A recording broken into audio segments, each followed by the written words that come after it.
All righty, we are going to go for the Nebo area. And we're going to move on over inside Stony Point while we got a few more seconds left. Now, we have someone offering some mowing, some weed eating, and, of course, some sidewalk services. So maybe you need your sidewalks blown off.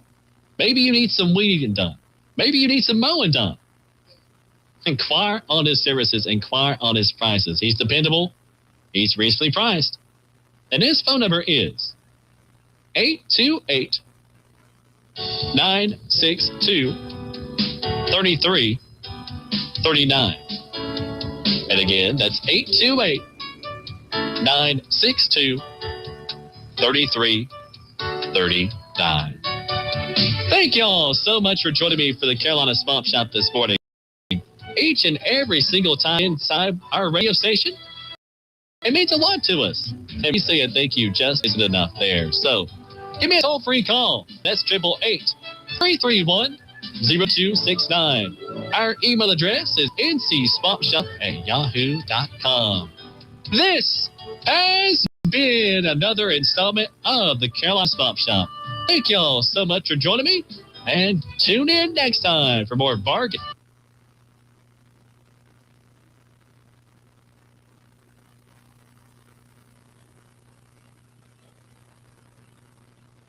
With SRN News, I'm Rich Thomason in Washington. California man accused of storming the White House Correspondents Association dinner late last month, armed with guns and knives, has pleaded not guilty to charges he attempted to assassinate President Trump and also fired a shotgun at a Secret Service agent. 31-year-old Cole Allen appeared this morning in federal court in D.C. for arraignment. President Trump is pulling no punches when it comes to his feelings about Iran's response to a U.S. peace proposal.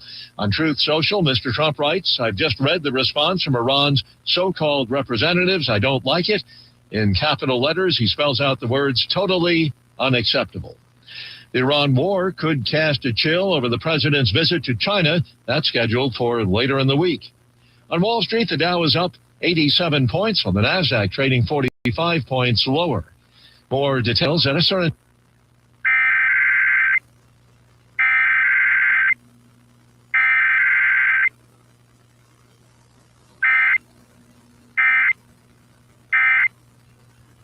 You can buy it from Pure Talk for half of that.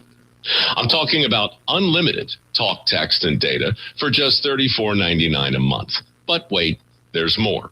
When you switch to Pure Talk, you'll be switching to an American wireless company that's committed to keeping 100% of its customer service in this country. I appreciate that. In fact, that's why I switched. I also appreciate the way they support our vets and our skilled workforce. Dial pound 250, say micro, and get unlimited talk, text, and unlimited data for just $34.99 a month. That's pound 250 micro. Stop paying twice what you need to pay for the service you want and switch to an American wireless company that actually stands for something. Pure. The following program is a paid advertisement and does not necessarily represent the views, opinions, or endorsements of Signal Hill Media Partners, its affiliate stations, or its advertisers. Welcome to Taking Care of NC, the program dedicated to exploring the issues, opportunities, and challenges shaping the great state of North Carolina. Join your host, Representative Jeff McNeely, as he delves into meaningful discussions about politics, community initiatives, and the people working to make a difference. Whether it's tackling local concerns, highlighting state achievements, or addressing pressing legislative matters, this show is your go-to source for understanding how North Carolina is growing and thriving. Stay tuned as we kick off another insightful episode of Taking Care of NC. Good morning, North Carolina. Hope everybody's doing well out there. It's a little overcast today. I pray it rains. Keep coming, Lord. We need it. We've had some, and thank you for that. And I'll take all you'll give us No flooding, please, Lord. No flooding. But take all you'll give us. Anyway, hey, got a good show today. First, let me wish all the mothers out there a belated happy Mother's Day from yesterday. I hope you had a wonderful day. I hope that you got to relax maybe. I know one of the young ladies at our church has got 6 kids. She got the rose. We gave out some rose. We gave her a rose for having the one with the most children. I said, really? We should have gave you a spa day when you got 6 kids. Mm-hmm. But anyway, just appreciate all the mothers out there and all they do. Hey, got a good friend of mine with me here this morning. I got Mayor Chris Carney from Mooresville, North Carolina. Sir, how are you? Good to see you, Jeff. It's always nice to be with you, pal. Hey, brother, always good to hang out. Known Chris for a long time. Good friend, good man, good guy. Doing a good job as mayor. So, Chris, for the people out there who don't know, because we cover now, I think, all the way up in Virginia, don't we? We got the new station up there in Virginia. We do have a new one up there. So we're going global. Yeah. Global. National, at least. You and me both. It's a start. So, who is Chris Carney? Tell us a little bit about you. Political career, family, whatever. Well, certainly. As you know, married to Francie. We got married back in 96. Moved to Mooresville in 97. Got 3 kids. Obviously, we're at Will's graduation from that ugly blue school on Saturday. The light one, I know. I will say this, though. Eric Church killed it. He was the one who did the speech, and he gave it really was great. That was very surprising. You know, obviously, you and I both know Lee Roberts, who runs Chapel Hill, and he's doing a good job. So, even though the more liberal side doesn't like him, but he's brought some pragmatic ideas to the school. And he's trying to make it into something. That's right. He's trying. After all these years, it might turn out to be something. Every time I think I got issues, I look at somebody like Lee and realize that boy has got to fight a lot of stuff every day. But yeah, no. Obviously came out of banking back in the day, you know, and I remember like in 2004, got frustrated some stuff in Mooresville, and I decided to run for office. 2003 actually, and I actually didn't get the first time, and so I came back around in 2005 and won, and went in and was commissioner for Ward 4, which is so funny because the current commissioner and I are bumping heads so much you'd think we'd be neighbors, we'd get along better. But then don't work like that. It don't work like that. And then in 2009 I became pro tem, and then in 2011 went on to North Carolina Senate, where obviously I was proud to serve Iredell, Lincoln, and Gaston, and then retired out in 2013, and I think that that had a nice little 10-year break, but like so many people in Mooresville, I was just frustrated at the way growth was going, and we had just so many people, they doubled down on really dense apartments, stuff like that, and it was really, you could see how it was affecting everything, our schools, traffic, just the way Mooresville was moving. Pack them and stack them. Pack them, stack. That's what I always say. We got rid of pack them and stack them. And so that, and as you know, all the road money had gotten jammed up. So here we had all this growth, and the road money wasn't flowing. And so got a call from a good buddy of mine who works for a really big company here in Iredell County, pays a lot of taxes, and said they thought we should be doing a different job too, and they wanted me to get back into politics. And so I remember I was on my way to go on vacation, and I said, well, let me think about where I'm going, and when I come back, we'll talk about it. So I did, and I said, okay, I think I can make a difference. And the only thing up front I told everybody was I was only going to do 4 years, because I wanted to get back to Francie and I going on to enjoy the rest of our lives. We've already, this does take a toll on you. Kids. Well, we raised our kids, and and I did all this back when the kids were small even. And so, it takes a toll, because as at best, 51% of the people like you at any given time. So sometimes just 50 and a half. Well, I joked one time with Eddie Carricker, who's on the board now, when he got elected. I said, I want you to remember this. Nobody will like you more than today. This is your most popular day. And but anyway, so came out, and as you know, I'm proud of it, man. We got, I don't know if you've even seen these numbers yet. We got $900 million of roads right now, projects in Mooresville.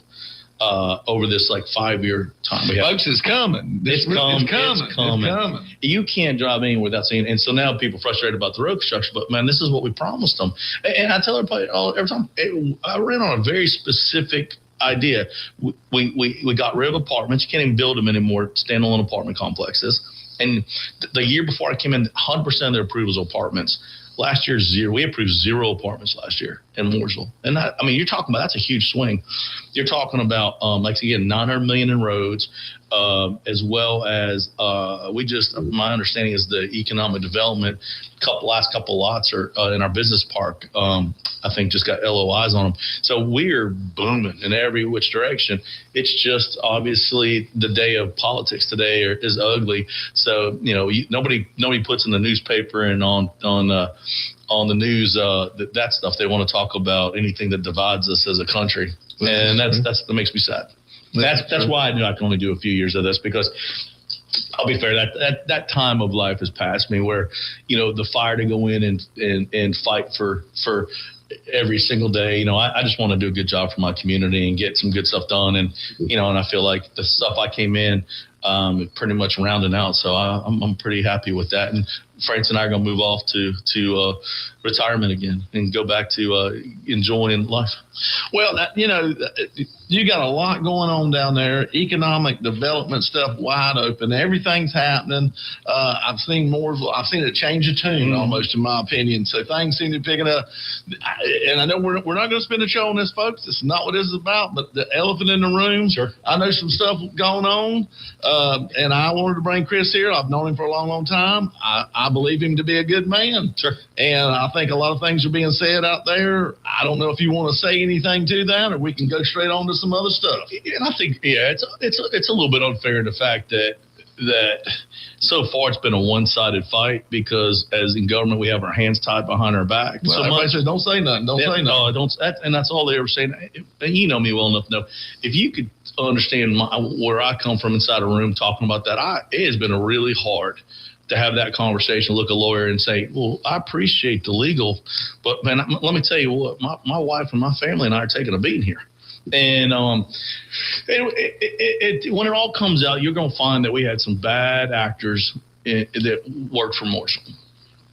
We had a police officer running tags on women, trying to get their information. We had several, and when they thought that, they caught me at like my worst moment, right? Having a really, really bad evening.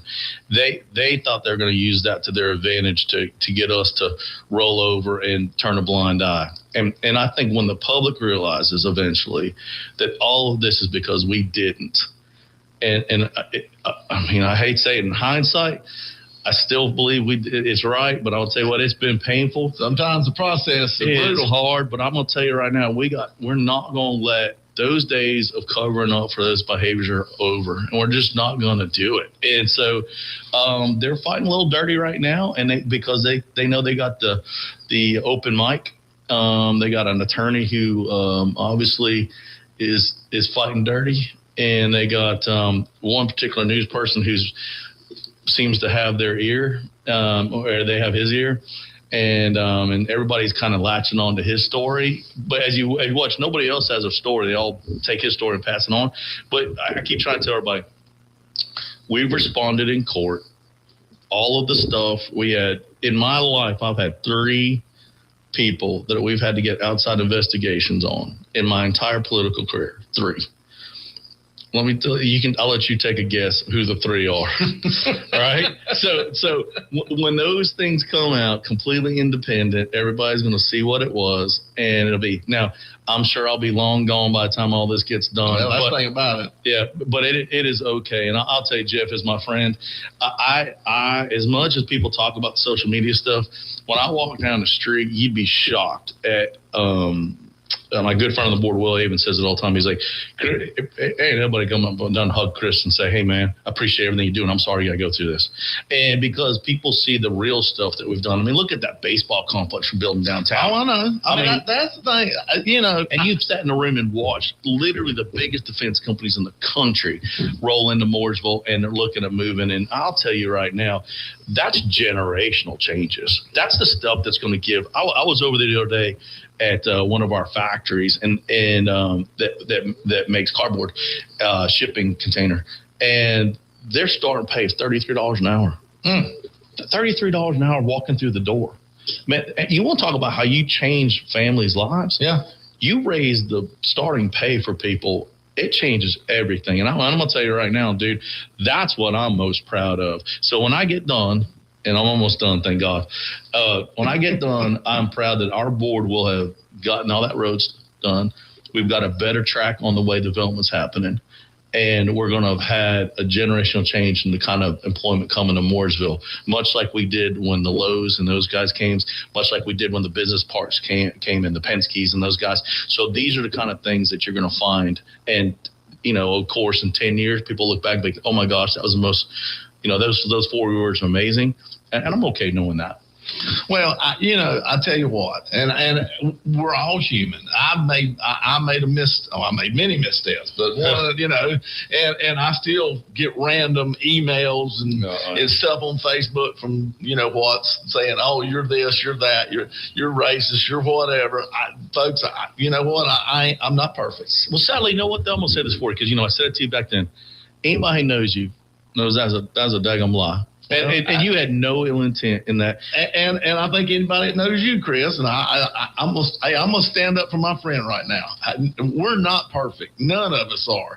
And we're in the eye of the camera everywhere we turn. Right. Every mic's on. Everybody's listening. And you know what? They're not listening to cheer for you. They're listening for you to screw up. Because that's what Dirty Laundry, if y'all remember the song back there, Don Henley, that's what people want to see. Yeah. I think everybody likes to see I don't want to say the hero, but the protagonist in the story stumble and fall or whatever, because that makes him feel like he's no better than me. And we're not. We just willing to stick our neck out there and willing to put ourselves in the ring, and we're going to get bloodied and beat up and sweaty and dirty once you step in that ring, no matter what happens. But at the end of the day, when you walked out of the ring, did you move the needle? Did you make a difference? And you know this. The thing I always joke with people is I never told anybody I was going to be anything other than a normal human being. Uh-huh. I'm the most normal elected. You know this. I haven't changed in all these years. If you see me out in the thing, I'm the same guy I've always been. And you know what? That comes with good and that comes with the bad. And unfortunately, people are. And it doesn't help the fact that you and I happen to be in the party that isn't the darling of the media. Oh yeah. So that doesn't help us any. But it's okay. Yeah, you know what? There's so many things that we're getting done right now, and as you know, it's interesting is watching North Carolina become the number one place where companies want to come, and then our area be the number one place where companies want to come, and it's hopefully people, and I think majority, this. 5% are always the ones you hear raising all kinds of, out there. And I'm trying to watch my language on the radio. We're running a PG show here. Yeah, that's right. I live a life more PG-13 than I do a PG. But when I'm talking, but I will tell you that I really do think that 90% of the people appreciate the direction that we're in. It's even the stuff at the federal level. It's trickled down. You've watched this. I've never been a Trump pounding drum guy. I mean, there's lots of things I wish he would do differently at times. Yeah. No, there's another person, not perfect, folks. Not perfect. He seems to get a lot more grace than some of us, but not perfect. Yeah, but as well as I do, I've sat down on the table with whether it be Josh Stein, the governor, or Pat Harrigan, our congressman. My job is to work with everybody. I tell people you and I play like on an NFL team. Somebody in the front office drafts them and then gives us a team to play with. And we just got to make the best of the team give us. That's right. Because trust me, you wouldn't have picked the team you play with, and I certainly wouldn't have picked the team I play with. And I think that makes people got to realize that. And sometimes our job is to go in there and make the best lemonade we can out of what we got. I was talking about something this morning. I said I got dealt a bad hand, and I'm just trying to work through it. That's right. On a certain situation, and that's politics. It is. That's government. That's government. That's right. It's not easy. Nobody literally likes to watch the sausage how it's made. They hope it tastes all right when you fry it up, but nobody wants to see that sausage made. I joked with one of the commissioners that the other day. I told him, I said, sitting in the back seat critiquing my driving is pretty easy, but sooner or later you're going to have to put your hands on the steering wheel too. You know that, right? That's right. Yeah. They just don't always think that way. Well, let's talk a little bit now, because we've been working on something together on the economic development side. We're very fortunate, I guess is a good word, or even to the point of blessed, of having a company that's down there in Mooresville, Corrid Industries. Mm-hmm. I knew whenever I first heard of them, I was a county commissioner, and we were in the throes right there of about losing them to Oklahoma. At that time, I don't even think it was a Cherokee. It was some Indian tribe. I wasn't even sure I'd heard. Maybe it was the Chickasaw. Chickasaw. That's right. The Chickasaw tribe was actually part ownership in that. We're investor, Yeah, and so we did everything we could to keep them because I could see the handwriting on the wall with this company that it was the building, it was the cornerstone of what we could do here if we kept them in the land where we were going to put them, about 300 or 400 acres down there, right there on exit 31, and they have flourished. They have flourished. I'm not even sure flourish is a good enough word for it. But right? I'm being coy. Yeah. You're correct. You had a vision, I had a vision, and others. And can you imagine if we could have got the people down at the time in Commerce and those that had the same vision, where we'd be? But in spite of all that, look at what's happening down there, and it is amazing, isn't it? They're probably what $500-600 million company. Started off in 2004 with a handful of employees and whatever, and I love it's working out like a little commercial shopping strip thing. Yeah, the owner at the time was like, he said, "Man, I just hoped I could pay for my kids to go to college." Man, he left the naval missile defense and came over and started a company, and he has been. I will say, when we go back and look over the last 50 years of Mooresville, I think he's going to end up being in the top 10 people that have ever open a company up. Yeah. I mean, it is amazing what's going on down there. And what they do, folks, they're a technology company, but working with the Department of Defense, which is a real popular thing to do right now. Sure.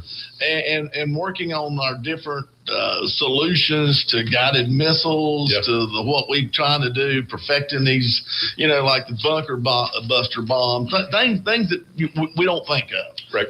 They're doing the stuff that's next level and then some. Hypersonic missiles with NC State. Yeah. I mean, they're working with a lot of cool stuff. One of the largest computers, fastest computers on the East Coast, maybe in the U.S. I mean, a lot of people come and work with it. So here's the kicker. They're working with a lot of the big names in the Department of Defense. Raytheon's, Lockheed's, all of them. All of them. And they're in places where right now New Jersey's one of them's headquarters. Another one's out in Arizona. I don't know what Arizona is. We'll say it's purple at best. We ain't sure at any given moment. Yeah. So they're in places and they're looking. They're looking. They're not exactly happy with the landscape politically where a lot of these places are located, and they'd love to find a little more freedom and then be able to also be in the same parking lot working with the same people and think of what could happen. Jeff, I visited a company up in Pennsylvania, and they want to talk about because the government's telling a lot of these companies that make stuff that we depend on, that you can't just make it in one place, just in case something happens. So they're having to look to duplicate those services in other places, which makes us so attractive because in Iredell County, specifically Mooresville, you can be up and have a full factory going about 18 months. Yeah, which is crazy. Crazy, yeah, 5 years and all these other states. But I walk out of basically a hotel room, come in the night before, get out in the morning to go visit them. I get out, it's -7. It's in the winter time, of course. Of course, Pennsylvania could be spring. Oh, yeah. It's -7. I walk in and I visit this company, and they want to move. They want to look to move here, and in the midst of the conversation, they tell me they have 3 unions. 3. They don't have one. They got 3 unions on campus that they got to work around, and all these other issues they got to deal with. And when you realize that what we can do for companies when they come here, it's unbelievable because they talk about even promoting somebody. They promote somebody. They got like 6 months to decide if they actually like the job. And if they don't like the job, you got to get them back to your old job. And the guy you put in that job, you got to take him out of that job. Okay. And then you got to take the next person. You don't get the best qualified. The next person in line seniority gets to try the next job. It's just impossible for these places to be successful with some of these rules they got to play by. Whereas here you come in and we're a lot. And plus you can't. Our workforce, people don't realize. As much as like you take a Corvette, it's fantastic. MSI Defense down there, I mean, they're putting product out in. That's our utility vehicle guy. Yeah, they're putting them out, and they're putting out there in months product out there in the battles that we're watching on TV right now. People don't realize when you watch the news from some of the stuff going on, whether it be Iran or the Palestinian-Israeli conflict or Russia-Ukraine. Stuff coming right out of here is on the ground over there right now. Yeah. So in the old days, you would be developing a product based off the war you came out of for the next war. We're real time developing product here that's going into the field during the war we're in right now. It's an amazing time where technology is really figured out, and the Corvids and those guys and MSIs, man, they're right at the front line of it. Well, in the talk we're trying to do, there's like a little, I like to use the word corridor, and basically it's probably Troutman, Mooresville, and then goes off at an angle down through into Cabarrus, where you've got Hendricks is working with General Motors, GM Defense, GM Defense, building stuff down there, doing some high tech stuff with all the different chassis and ideas and stuff. So wanting to try to develop a defense corridor here in North Carolina and bring these companies in, and then we're able to maybe set up special, whatever it be, regulations, zonings, whatever. If you're in this corridor, we give you the advantage of some things that you wouldn't get if you were drifting out here, there, whatever, to make us a little more special than the next state that they're looking at, whether they're looking at Georgia, Alabama, or whatever, so wanting to try to develop that and then help funnel these companies into this corridor so we can all have them working together, and that's how things get done. On the defense. It's a rare company that builds anything from scratch to boom, F-35 fighter. There's all independent components going in. So trying to get all these people working in the same place, and these are jobs that they're not going to leave over a quarter an hour difference in somewhere else. They're there. Well, not only that, I think it's important to give a little nod to the people who came before us. What people don't realize is that when we got all that racing type, not only the brains behind it, but also the people who learned how to work on the cars, the skilled labor. Thank you. That's what's transferred over to this, and it made us that competitive because we already had that base to pull from. So we got to give a great nod to the people who got here before that did that, because attracting that talent is what's made us so. And while I got a chance to lobby you, because I'm going to, the real key we've got to do is when it comes to defense. And that sometimes when we compete for for companies, North Carolina, some of the stuff we do, we got one hand tied behind our back because some of the places are way more aggressive with it. But when it comes to defense, we do need to relook at the way we do just the different packages, because some of the stuff matches up to some of the old companies that we would go after. But when you're talking about defense, you're going after completely different companies, and you got to come up with some different innovative ways to show value to them, because we are competing head to head with a lot of places. I think Ohio took out like $500 million bond to use specifically for going after companies to come to Ohio. As you know, when we went against Oklahoma, they were offering $40 million. Oh yeah. I mean, it was a huge number. The great news is when you look at somebody and go, "Do you want to go move your family to Oklahoma?" Lake Norman, Oklahoma. It helps us, but it only helps us so far. I think it was a big tornado went through about that same time. That certainly makes a difference. But this is going to be unique. So, and this is not going to happen overnight. Building this, trying to get this all set up, this defense corridor. I'm going to try to start working on it next long session in January, if the Lord's willing, and I get back in. So it's really going to be unique. And if you'd have told me as when I was a little kid that, hey, Arnold County someday is going to play big in the Department of Defense, I'd have said, no, we're not Maryland. We're not D.C. We're not Arlington, Virginia. We're North Carolina. We're far away, but life has changed.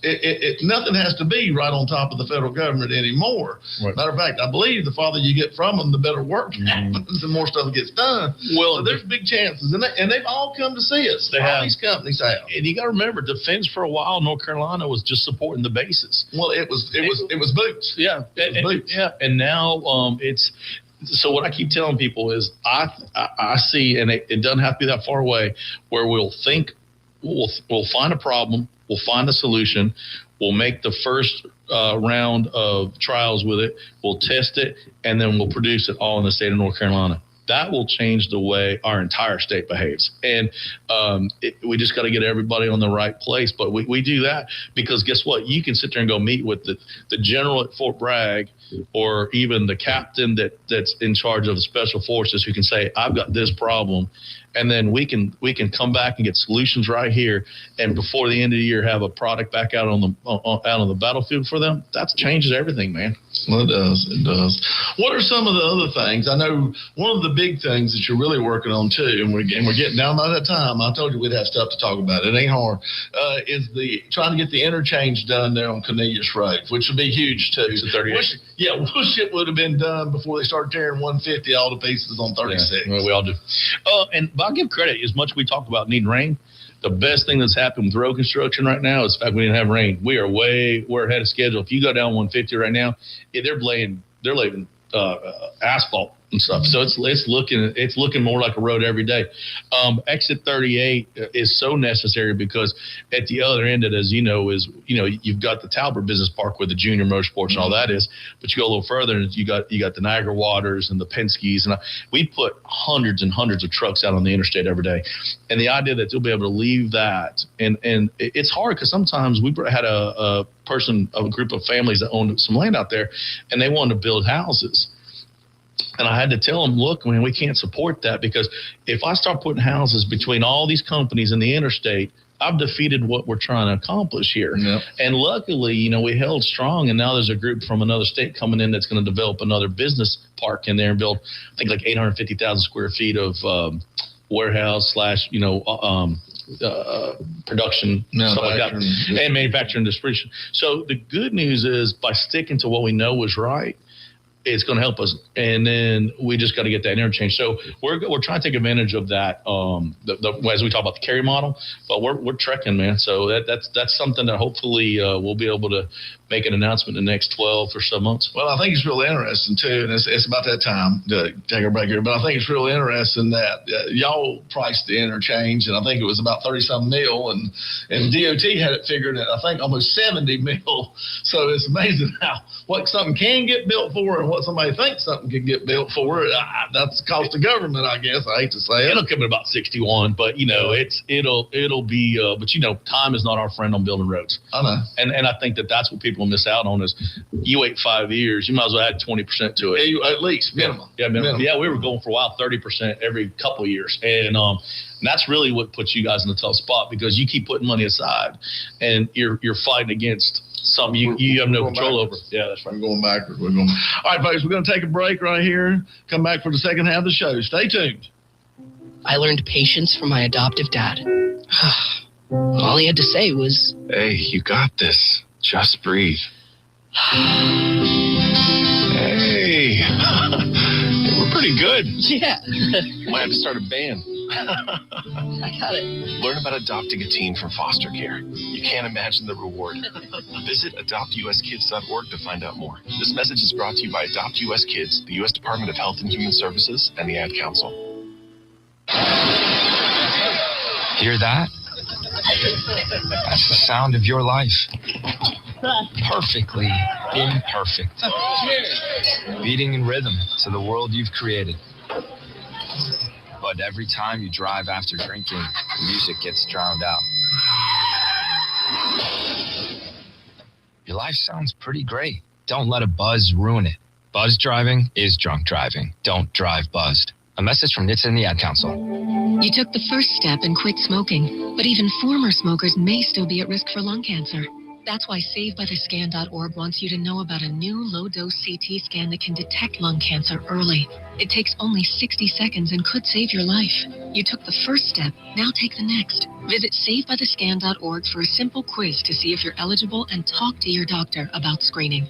SaveByTheScan.org is brought to you by the American Lung Association's Lung Force Initiative and the Ad Council. All right, son. Time to put out this campfire. Dad, we learned about this in school. Oh, did you now? Okay. What's first? Smokey Bear said to. First, drown it with a bucket of water, then stir it with a shovel. Wow, you sound just like him.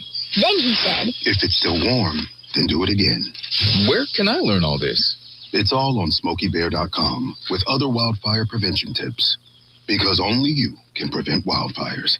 Brought to you by the USDA Forest Service, your state forester, and the Ad Council.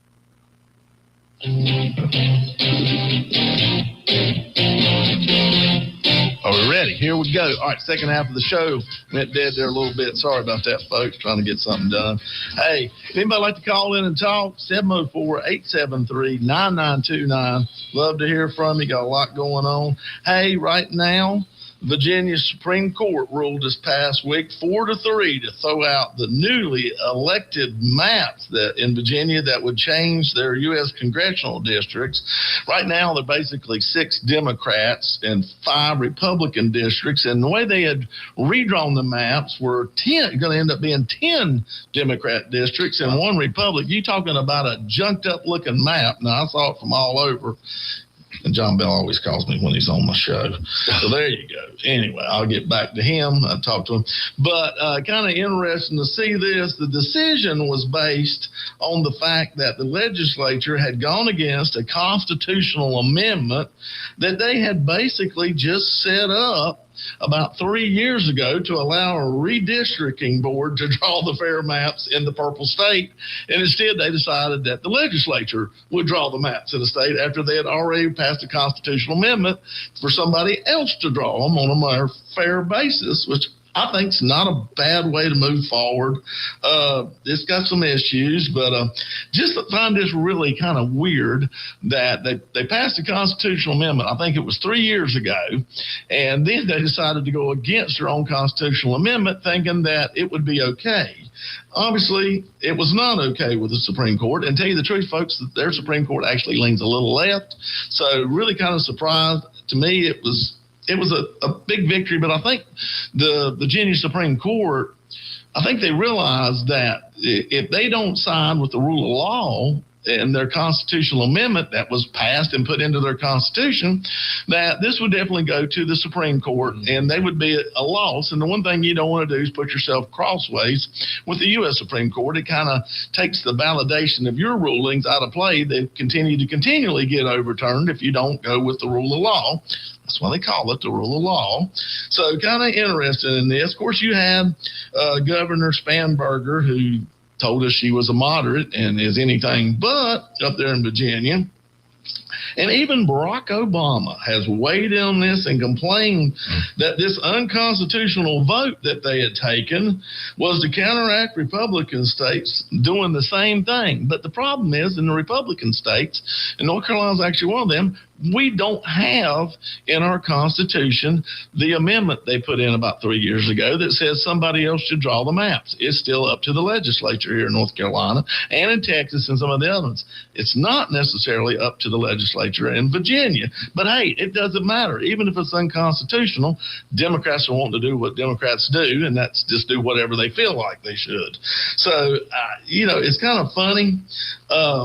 We looked at ours, and all we ended up doing was working with one district because we try to make sure we keep counties whole. We try to make sure that we do the things that keep communities whole, so we're not splitting one and putting another district.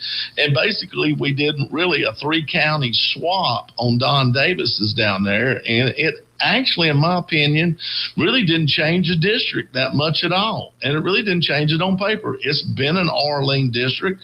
Don's done a pretty good job. He's been able to win. He's still got a good chance of being able to win. He's the incumbent down there, even if he is a Democrat. So we'll see. But really, we didn't move the needle.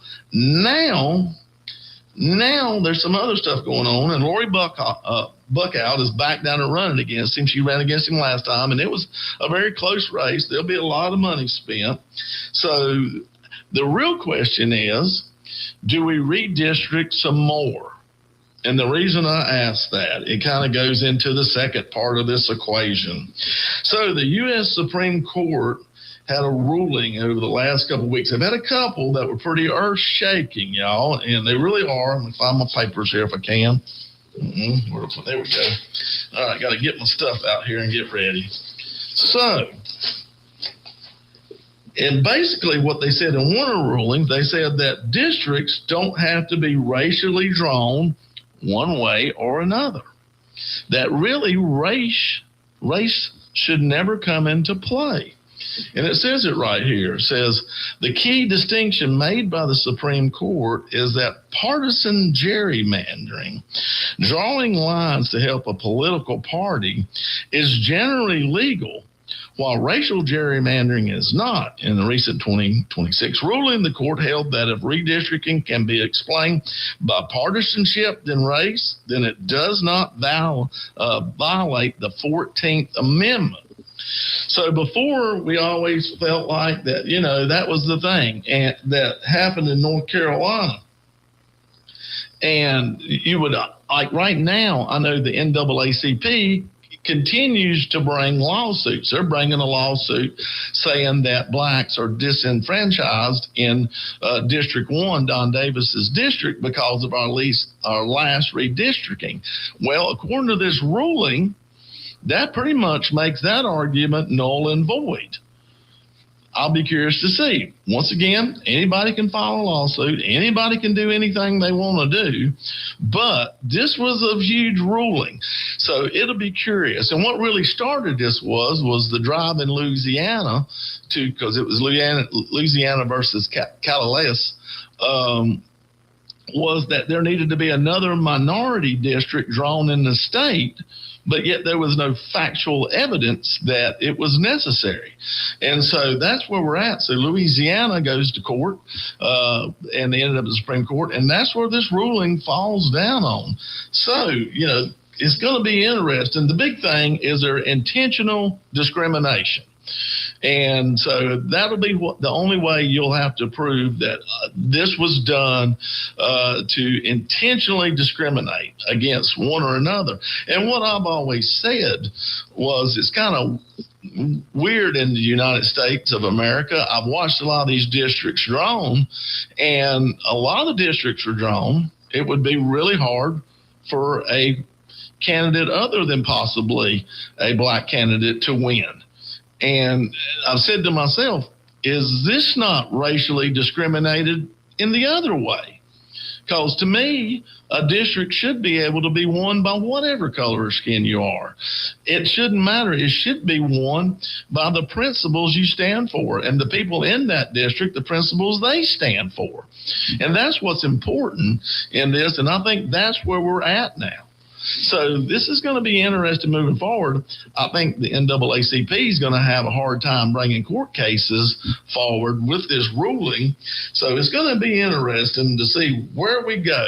And I know here, even in Statesville, we ran into this, and we kind of were, I know we were state news way back in the day and maybe a little bit of national news, but Statesville 3 and Statesville 6 were drawn purposely so that a minority could win that, in my opinion. And I know if you ever tried to change one, you had to make sure you changed the other, that those two wards stayed very similar. If not, you were going to fall into the prey of racial discrimination. Now, was it intentional? I don't know. That's going to be the question to be asked. But I know those two were almost linked together in the way they're put together. And so this is probably true in a lot of cities, I'm sure. You'll find out. So the question is, where does the domino effect happen here? We're talking about congressional districts, but next thing you know, we may be talking about state districts or municipal districts. And so there's a trickle-down effect here. How long will it take to trickle through till things are looked at and redrawn? I don't know. And I've even asked my elections people, where does these fall as far as municipal versus the state? Who is in control? Who decides? Who can call for redistricting? So there's a lot of answers now that we've got to come up with, because this is a pretty big ruling. Really shocked. Really am. And one of the other rulings that's come out of this that I thought was real important too, so the Supreme Court's been working, folks, here lately, is the court ruled that a nonprofit has standing to challenge a state attorney general's subpoena demanding donor information as it confers to the First Amendment. Now, this is big. I think this is big, because not only will this go to nonprofits, but most of your political action groups, they're based in the nonprofit world too. So once again, who's backing, all the different political associations out there and before they've been able to keep their list. So what has happened, this happened in New Jersey. The New Jersey Attorney General decided that he needed to know all the people that were given to basically a pregnancy resource center there that was doing everything they could to make sure that babies weren't aborted. And he wanted to know. And the reason he wanted to know was to put it out there so these people could be villainized, in my opinion. And folks, that's so wrong. That's so wrong on so many levels. But once again, in violation of their First Amendment right to their privacy. We always think about First Amendment right being able to say whatever we want to in public. Well, it's also the privacy to not have to say anything in public and not be chastised for it or not do what you want to do. So it gives you freedom to express yourself in whatever form, whether it be loud or quiet. So this is interesting ruling too. So this has set up a whole new dynamic.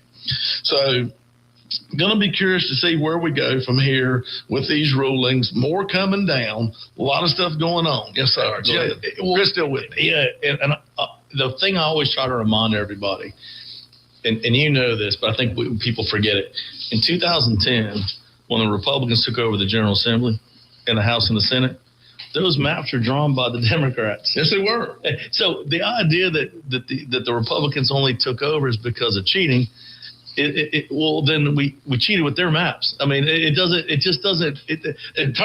data doesn't back it up. And what we found is that North Carolina is, and I say this to our Republican friends, the governor's race is won by the Democrats and has been for 150 years. Okay. It's just the way our state is. They like a more conservative General Assembly, and they're okay with a more moderate at the governor's thing. I can't explain why our state's that way, but it has been that way our life and our grandparents' lives and our great-grandparents' lives. And so at the end of the day, I always find that amusing they think like we came in and changed everything. We're like, no, we came in on data that was put together by the opposing party, man. And so it's just an interesting. And the beauty, too, was it was so critical for the 2010 because there was a census coming after that, which allowed new maps to be drawn and been fought about forever. Right. Forever. Almost for 10 years we fought about them. And no, we're still fighting about them. Yep. So, all right. All right, I'm going to jump off the Supreme Court now and jump into something else. And like I said, if anybody would like to give us a holler, 704-873-9929, please do. Been working on this. It started out, there was 3 or 4 of us legislators, Jason Sane, John Torbett's still there. Jason, he's retired since then. I jumped in there kind of on the tail end. I think Gray Mills was involved in it some. But anyway, basically, you may have saw this on Facebook. I put it out. We asked North Carolina Department of Environmental to take a look and see why there's roughly 19 counties, and these counties surround Mecklenburg or Wake, our 2 largest counties. And what the problem is air quality. And there's air quality issues. I don't think so much, but back in the day, this has been going on now probably since the late 90s, early 2000s, when Charlotte, I know Mecklenburg, had an issue with air quality. So all of a sudden, EPA at that time, which at any given moment is even more liberal than you can imagine, decided that all the counties that touch these 2 largest counties, municipalities in Charlotte and Raleigh, have to have emissions testing on their vehicles. So that's what started having to go, and you went from about $12, $13 safety inspection to a safety inspection plus emissions, and so it's around $40, $38, $39. I could get you the exact fee, and maybe I should have, but y'all know what it is. And so right around $24.50, $25 of that is the emissions part of the test. Now, the tough thing about that is there's a lot of very functional cars out there that all of a sudden the engine light will come on. And next thing you know, okay, well, it's a sensor. Well, sometimes the sensor is very simple. You replace it, you're fine. Sometimes the sensor isn't very simple, and the car may not adapt to it. And I know that sounds crazy, but that's kind of how it is. And I know certain brands, like one, if you change the sensor, you got to drive it about 500 miles. Well, most people don't go get their sensor changed until it's time to get the inspection. So next thing you know, you're out of inspection, your tag's out on your car, and you got to drive it 500 miles just to get the light to go back off. So you're kind of caught. And then there's some that they just can't get. Some of the first models with some of the stuff, as far as the emissions on it, the light never will go off once it comes on. And that car cannot be registered in a county that touches either Mecklenburg or Wake. So what you find is maybe you end up selling it at a huge loss to somebody that lives in Alexander County or somewhere else. You know, I always tell everybody, if you got a lot of vehicles, it probably pays to buy a little piece of property, a little house or something up in Alexander and do whatever with it. Keep it around or whatever county is not touching Mecklenburg or not touching Wake. So anyway, we have finally, and I will tell you this, I'll take a little blame on this. We passed this. Got it signed off by the governor. I think we actually ended up sticking it in the budget.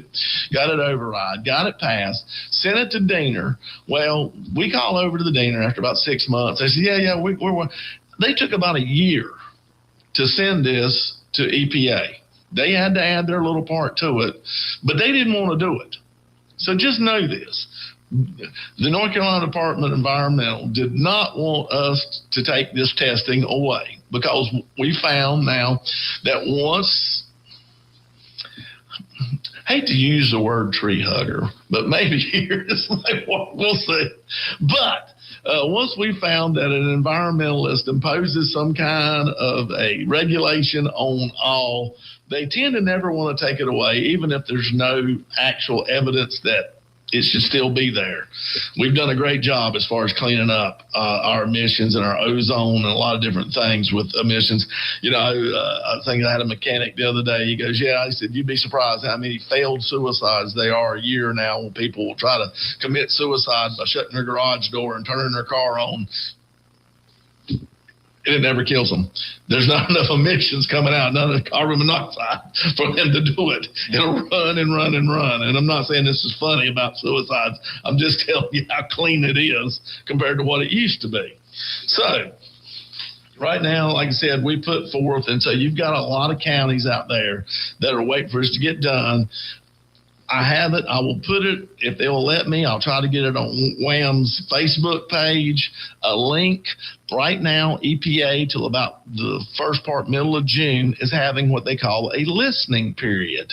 And that's where they're listening to see what people, the public, would like to see done with this. So I suggest once you get a hold of this link, and it's on my Facebook page now, I put it on my representative Facebook page, Representative Jeff McNeely. You can go on there. It's a public page. You can click on it. You can go and please put a comment in that says, we do not want this regulation anymore in Iredell County, especially, or if you live in one of the other counties we cover, whatever it is, if you're doing emissions there. I know Lincoln County has to do it. I'm trying to think, Davie does not have to do it.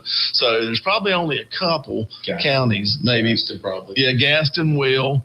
So some of the counties that can hear us now, go on there, please, and make sure you can go straight to the EPA website, type in probably your county's name and emissions testing, and hopefully it'll pull this up. And tell them that we don't want to be subject to this regulation anymore. It's took forever. Hopefully, this was supposed to have been, I was told they were supposed to have done this by the 1st of May. I have called pretty much every month, stayed on them. Now it's kind of stretched out. I'm praying that we will be done by September the 1st. So we'll hope and see, surely before the year's out. But understand that U.S. EPA doesn't want us to probably take this off either. So everybody's kind of working against us, but there's no factual evidence on their side, so there's no reason to have to do this. I pray for the day it comes that we don't have to. You might see a whole lot of cars that have been sitting around get back on the road again, or maybe they're just able to be sold. Maybe they're able to be sold because they're not a detriment anymore. So this is real important. Go speak your mind. For once, it's time to speak up, folks. Go ahead and tell them what you feel like. Comments must be received on or before June the 8th. So this is critical. Here it says a summary.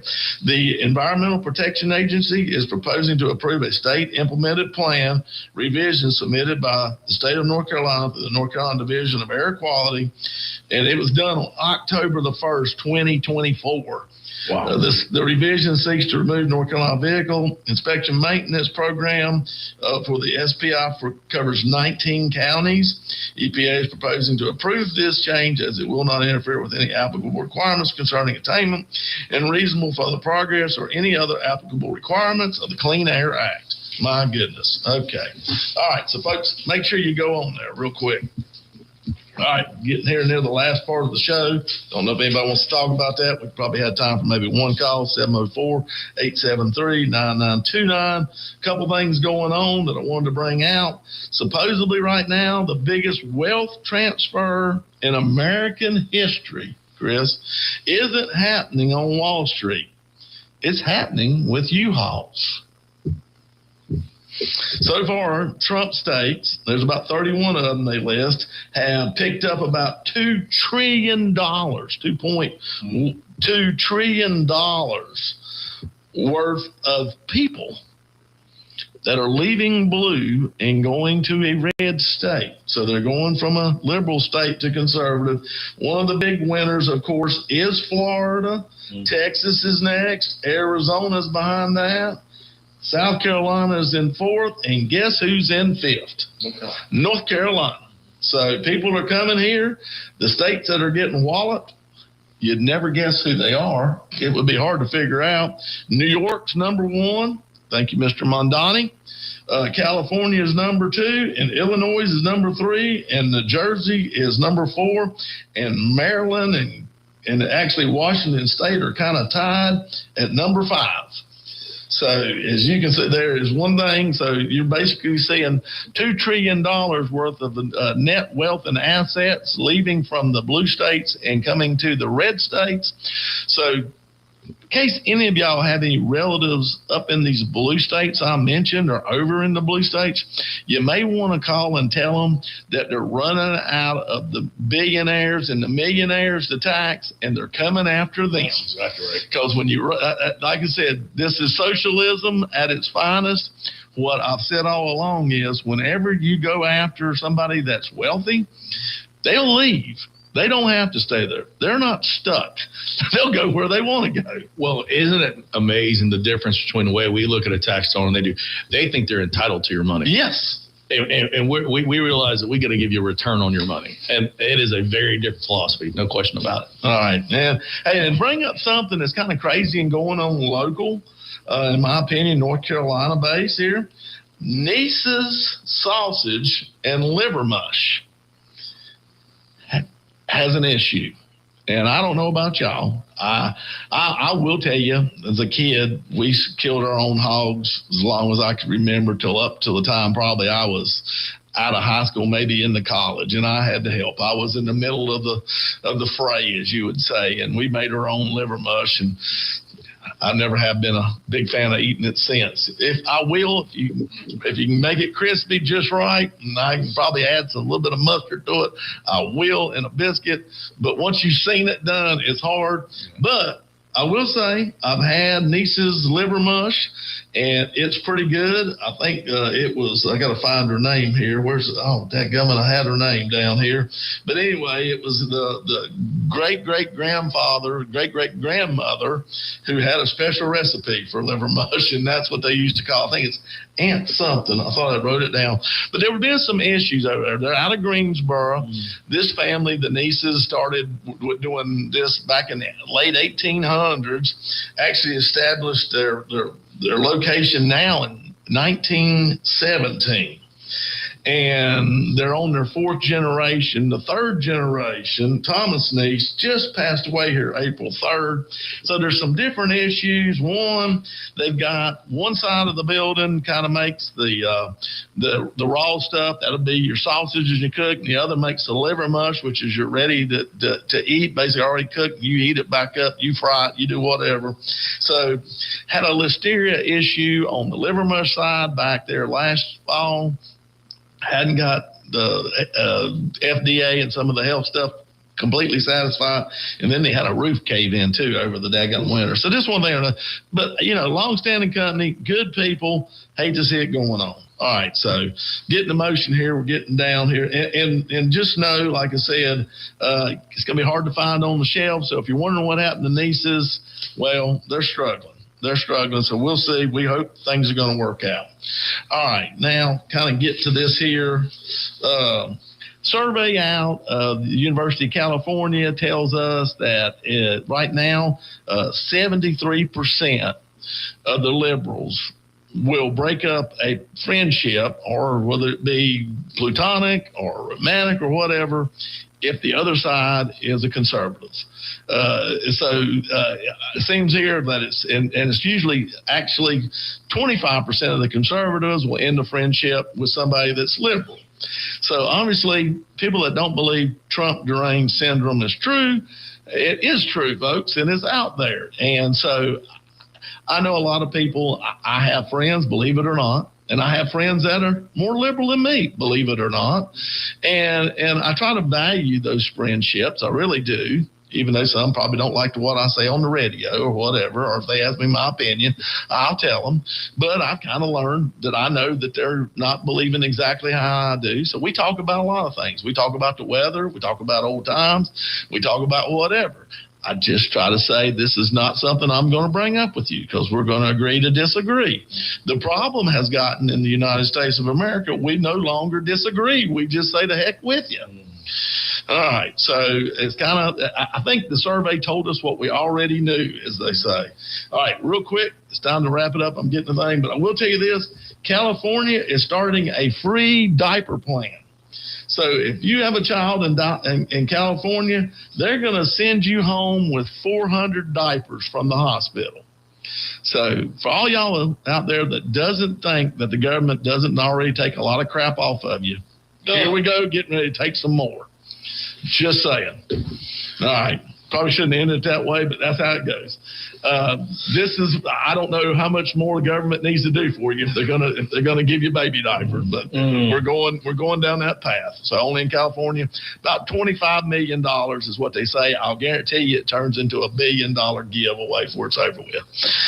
Let's go ahead and have a word of prayer. Dear Heavenly Father, dear Lord, we just thank you. We thank you for your many blessings. We thank you for watching over us, give us discernment. Lord, I pray for my friend Chris Carney and his family. Lord, I just pray you be with them, lead and guide them. All of us need this, Lord. We need your protection. We need your hope. We need your love. Thank you again, dear Lord, for the great mother that you gave me, and my wife is a great mother to my children. I am blessed. I pray all this in your holy, precious Son, Jesus Christ's name. Amen. All right, folks, until next week, take care. Thank you for tuning in to Taking Care of NC. We hope today's program offered valuable insight into the topics shaping North Carolina's future. Stay informed, stay engaged, and join us next time as we continue exploring the issues that matter most to our state. Until then, take care, and thank you for being a part of the conversation. Real Country is 550 AM WAME, 92.9 W225BD, Statesville.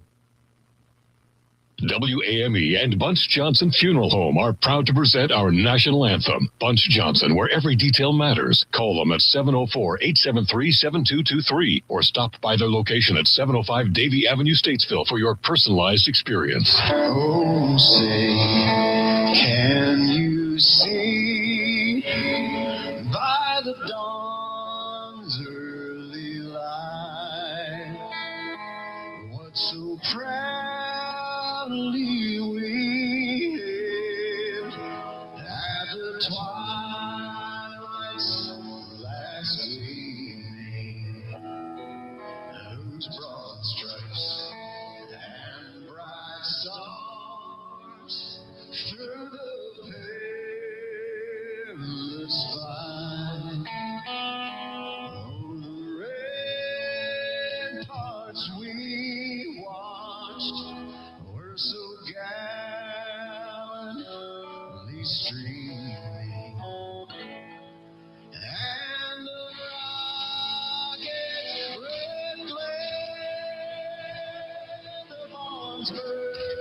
Just in